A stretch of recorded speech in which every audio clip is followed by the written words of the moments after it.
Aujourd'hui, on se retrouve dans une toute nouvelle vidéo pour vous faire un reading vlog. Et donc dans ce reading vlog, je vais lire les romances les plus hypées de tout TikTok. Donc j'en ai choisi 3, donc les 3 qui m'intéressaient le plus en fait. Parce que tout ce qui est dark romance et tout, c'est pas trop mon genre de prédilection en fait. Donc voilà, là j'étais un peu dans la phase je veux lire de la romance. Et je veux lire aussi les livres hypés de TikTok parce que j'en ai marre d'être toujours à la ramasse et de jamais comprendre de quoi ils parlent. Ça me saoule. En général, les livres hypés, j'ai du mal parce que je m'attends tellement à bien que je suis souvent déçue parce que ça a été le cas avec Le Prince Cruel par exemple. Mais sans plus tarder, je vais vous montrer la pile à lire du coup pour ce reading vlog.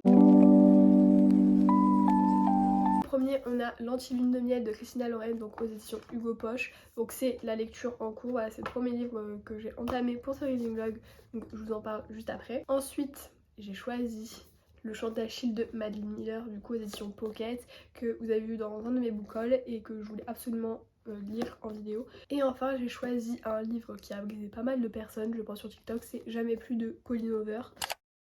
Donc je vous ai dit que j'avais commencé avec L'Anti-Lune de Miel, mais je vous en ai même pas parlé, genre je vous ai pas parlé de ma lecture, qu'est-ce que j'en pense pour l'instant, etc.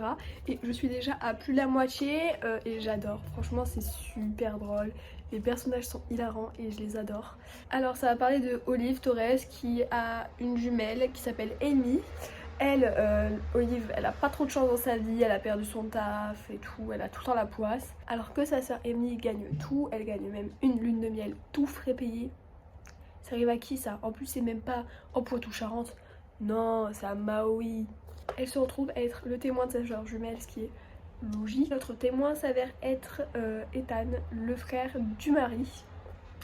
Sauf que entre les deux c'est un peu électrique, ils peuvent pas trop se voir. Et le jour du mariage, toute la famille ainsi que les mariés se retrouvent malades à base de vomito parce que intoxication alimentaire tu connais. Sauf que les deux personnes qui n'avaient pas touché au repas étaient Olive et Ethan et se retrouvent les deux survivants de cette épidémie de gastro-entérite. Et vu que la lune de miel n'est pas remboursable et n'est pas déplaçable, elle va devoir partir à la place de sa sœur et Ethan va partir à la place de Dane car ils ont tous les deux le même nom de famille, ce qui fait qu'ils peuvent usurper l'identité de l'un et de l'autre. Du coup un feel good qui se passe en été alors qu'il fait moins 20 aujourd'hui, je pense que ça s'entend à ma voix. Et c'est un Enemies to Lovers, mais le Enemies to Lovers genre pas dark etc, genre c'est drôle, c'est plein de taquineries et tout. Et c'est pour ça que j'adore ce livre pour l'instant parce que c'est vraiment pas prise de tête. Et désolée, je vous secoue en fait. J'en découvre et j'ai décidé que je ne quitterai pas ce fauteuil tant que je n'aurai pas fini L'Anti-Lune de Miel de Christina Loren parce que je suis trop hypée par ce livre. Comment vous dire que quand j'ai dû retourner en cours et lâcher mon livre pour aller faire un contrôle d'HLP, j'ai eu très mal. J'ai des choses à dire sur le chapitre 18 de L'Anti-Lune de Miel. Déjà le chapitre 17 était compliqué. Ça va pas ou quoi? Mais franchement ça va pas. Ethan, d'où tu écoutes pas Olive? Pourquoi il se passe ça? Ça ne va pas du tout, ça ne me plaît pas là. Il fait tarpin froid. C'est le 6 octobre et je suis en col roulé pull. D'habitude je suis habillée comme ça en décembre et j'ai chaud. Là j'ai froid. En bref, c'est pas ça le sujet. J'ai terminé L'Anti-Lune de Miel de Christina Loren. Du coup dans cette tenue là, hein, ça fait très dans le thème, n'est-ce pas? J'ai adoré, gros coup de cœur. Du début jusqu'à la fin, j'étais vraiment... En fait je pouvais pas lâcher mais vu quand même j'ai les cours, je ne peux pas le lire d'une traite, c'est impossible. Mais si j'étais en vacances à ce moment-là, mais je l'aurais fini en quelques heures à peine. Il est super bien, la plume, bon c'est pas un truc de fou non plus, mais en fait c'est juste le développement des personnages, de l'histoire et tout, elle est trop géniale. Je me suis éclatée à lire, il est super drôle. Non, franchement lisez-le, moi j'ai mis 5 étoiles du coup parce que c'était génial et que j'ai kiffé et je pense que je lirai d'autres livres du coup des autrices Christina et Loren. Et du coup hier dans la foulée j'étais dans un mood à lire, j'ai commencé Le Chant d'Achille de Madeline Miller, donc je suis à la page 70. Je pense que je vais pas vous faire un résumé dessus, c'est une réécriture de l'Iliade avec du coup une romance entre Patrocle et Achille. Pour l'instant j'adore, genre franchement je suis accrochée au livre. Hier si j'étais pas fatiguée de ma journée, je l'aurais je pense certainement encore plus avancé. Et du coup là je n'ai qu'une hâte, c'est avancer encore plus dans ma lecture du Chant d'Achille. Je ne pensais pas aimer autant.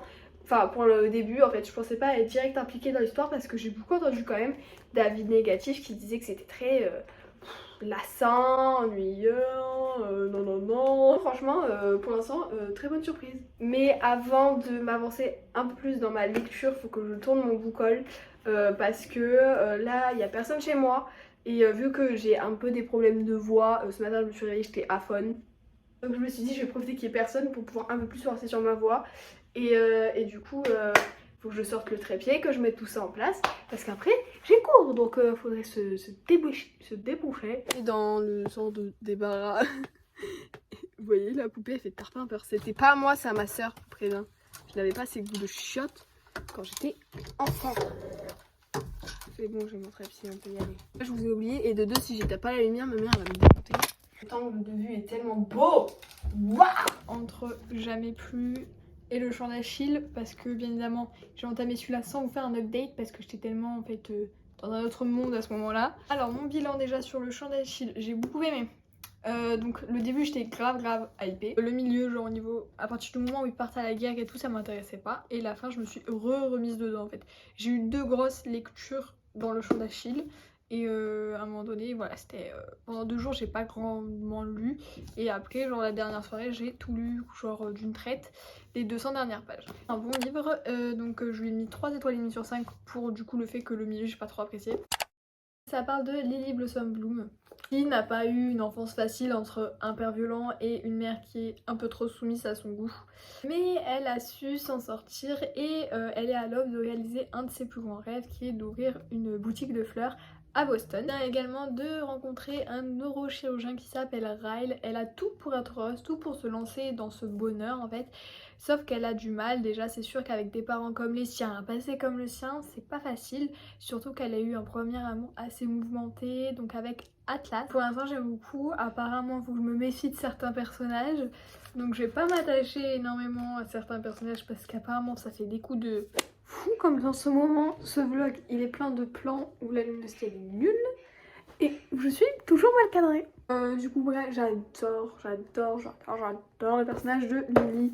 Et le personnage d'Atlas, je me suis vraiment attachée à eux. J'ai encore un peu plus de mal avec le personnage d'Alyssa et de Ryle. Je ne sais pas pourquoi, mais genre je les sens pas. Mes 2 personnages coup de cœur pour l'instant dans le roman, en espérant que ça continue et que ça dévie pas sur quelque chose d'horrible. Mais j'adore, pour l'instant j'aime beaucoup. Ça parle quand même de sujets par contre assez compliqués. C'est quand même bouleversant et tout, mais j'en suis pas traumatisée. C'est des moments clés et forts je trouve dans le roman et qui sont importants. Donc je suis en train de lire, donc je suis à plus de la moitié, hein, je pense que je le signe ce soir. Mes devoirs passeront à la trappe, c'est pas grave, Jamais plus est plus important. Je m'atlasse, mais à fond en fait. Ryle, je peux pas. I can't. Mais depuis le début, je sens, hein, je sens qu'il est... Ça m'énerve pour l'instant là, enfin, j'ai envie de secouer Lily. Mais en même temps, je peux la comprendre.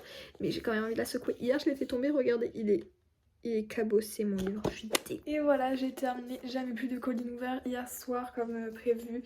Je l'ai dévoré, clairement il est génial.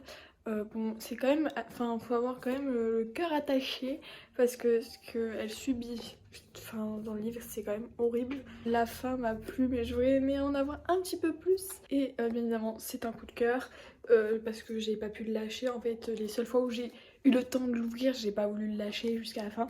Et voilà, du coup je l'ai adoré et je vous le conseille à tous. Franchement, j'ai eu des gros coups de cœur sur les persos. Bien évidemment à part quelques-uns, hein, on peut pas aimer tout le monde. Et je pense qu'il va avoir un réel impact sur ma vie de lectrice ce livre parce que franchement il est ouf. Et je comprends son succès.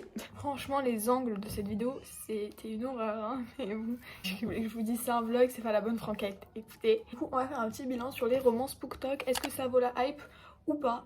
Selon moi, clairement c'est 3 bijoux. Il y en avait que je savais que j'allais aimer en les lisant, genre par exemple L'Anti-Lune de Miel, pour moi c'était le style de romance que j'aime bien lire et tout, donc il y avait vraiment de grandes chances que celle-là me plaît. J'étais un peu plus mitigée pour les deux, surtout pour le chant d'Achille, et au final j'ai eu quand même 2 gros coups de cœur, voilà.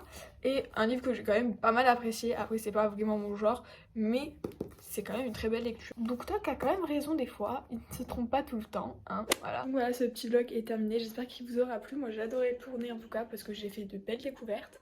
Donc si vous avez aimé, n'hésitez pas à mettre un petit like, dites-moi dans les commentaires si vous avez lu l'une de ces romances et est-ce que ça vaut son succès ou pas. Et si vous voulez suivre un peu plus mes aventures au fil des pages, je vous conseille de vous abonner. Sur ce, je vous dis à la semaine prochaine pour une nouvelle vidéo. Bye bye!